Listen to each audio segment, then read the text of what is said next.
Welcome back to seven figures club. और आज मैं बात करूंगा आपसे एक नए चार्ट पैटर्न के बारे में जिसका नाम है हेड एंड शोल्डर। तो ये आपने बहुत बार सुना होगा और ये बहुत फेमस भी है।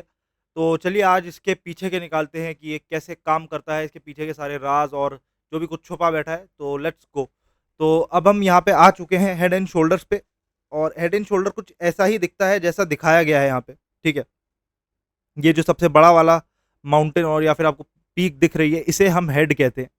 और ये छोटे छोटे दो हैं, इसको हम शोल्डर कहते हैं। ठीक है, ये अप ट्रेंड को डाउन ट्रेंड, वही ट्रेंड रिवर्सल का काम होता है। इसका भी मेन जो इसका काम रहता है वो ट्रेंड रिवर्सल का ही रहता है।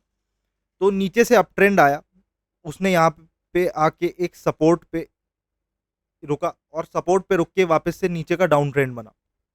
फिर एक अप ट्रेंड गया जिसने सपोर्ट को तोड़ दिया और ऊपर जाके एक और सपोर्ट बना ली।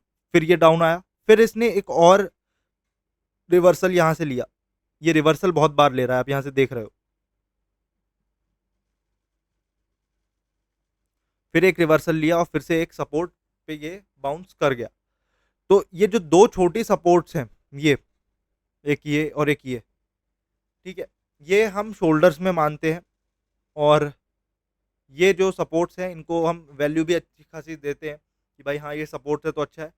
और फिर ये जैसे ही इस सपोर्ट के नीचे आया यहाँ पे ये जो नीचे वाली सपोर्ट है इनको टच करा। और टच करने के बाद जैसे ही इसने इसको ब्रेक करा ये सीधे ब्रेकआउट हो गया। और ब्रेकआउट होने के बाद एक डाउन ट्रेंड का पैटर्न बन गया। ठीक है, और सेलर्स फिर से हावी हो गए। तो अब यहाँ पे चल क्या रहा है वो हम समझते हैं। तो बेसिकली अगर मैं आपको इसको एग्जांपल इसमें दिखाऊं चार्ट पैटर्न में, तो देखो यहाँ पे बाइंग प्रेशर अच्छा खासा था, बाइंग पोटेंशियल बहुत था। और यहाँ से एक ज़रूरी नहीं है, देखो वो जो सपोर्ट है वो सीधी हो टेढ़ी भी हो सकती है, ट्रेंड लाइन कैसी भी हो सकती है। ट्रेंड लाइन का कोई वो नहीं होता कि सीधी ही होगी 90 डिग्री पे, वो किसी भी एंगल पे हो सकती है।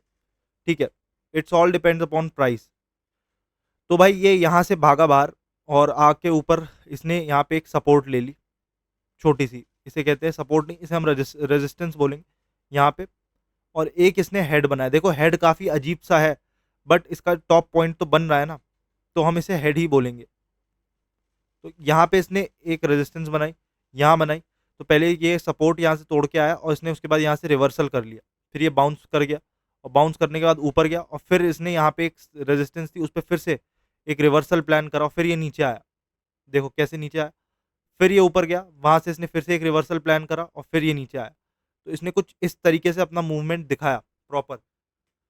ये कुछ मूवमेंट था इसका सपोर्ट और रेजिस्टेंस पे कि इसने पहले दो बार छोटा शोल्डर्स बनाए और फिर एक बड़ा हेड बनाया, जिसके बाद इसने ब्रेकआउट शो करा यहाँ पे। ठीक है, यहाँ पे ब्रेकआउट पे हो गया और ब्रेकआउट होने के बाद ये डायरेक्ट एक डाउन ट्रेंड चल पड़ा। अब भाई इसमें हम इमोशनल बात करेंगे, इसमें इमोशन क्या लगे भाई, किस किस के कितने इमोशन लग गए, किसका दिल टूट गया, कौन हार गया। तो देखो भाई कुछ नहीं लगा यहाँ पे किसी का।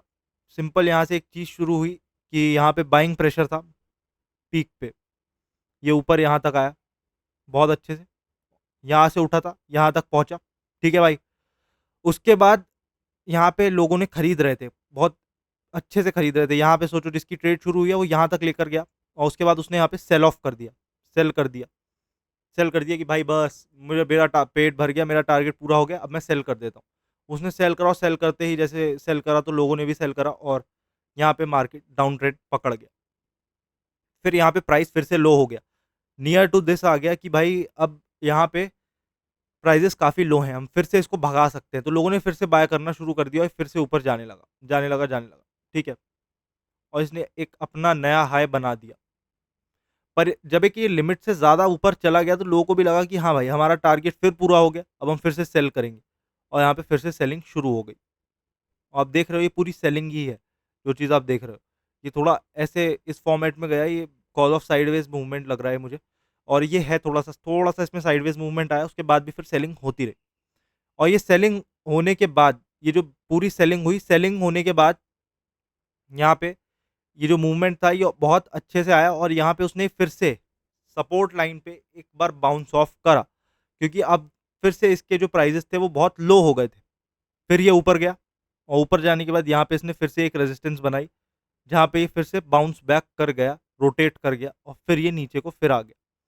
जब ये नीचे को फिर से आया तो यहाँ पे फिर से एक ट्रेंड लाइन थी, इसने इसे ब्रेकआउट करा, यहाँ पे ब्रेकआउट करा और ब्रेकआउट करके ये नीचे चला गया। अब नीचे क्यों गया? क्योंकि यहाँ पे अभी तक लोगों ने यहाँ पे बाय करा, उसके बाद सेल करा तो ये नीचे आया। अब उनको उम्मीद थी यहाँ पे ट्रेंड लाइन अगर ब्रेक हुई तो या तो नीचे ही चला जाएगा ऐसे करके, या फिर ये फिर से उठेगा। तो फिर से उठा नहीं, head and shoulder pattern complete हो गया जैसे ही ये इसके नीचे आया और नेक्स्ट कैंडल से ट्रेड शुरू हुई और यहाँ पूरा सेल ऑफ हो गया। तो ये थी इसके पीछे की पूरी साइकोलॉजी जो आपको समझनी थी हेड एंड शोल्डर्स में। अब मैं आपसे मिलूंगा अगले वीडियो में, तब तक के लिए अपना बहुत सारा ध्यान रखिए, प्रैक्टिस करते रहें और बाय बाय।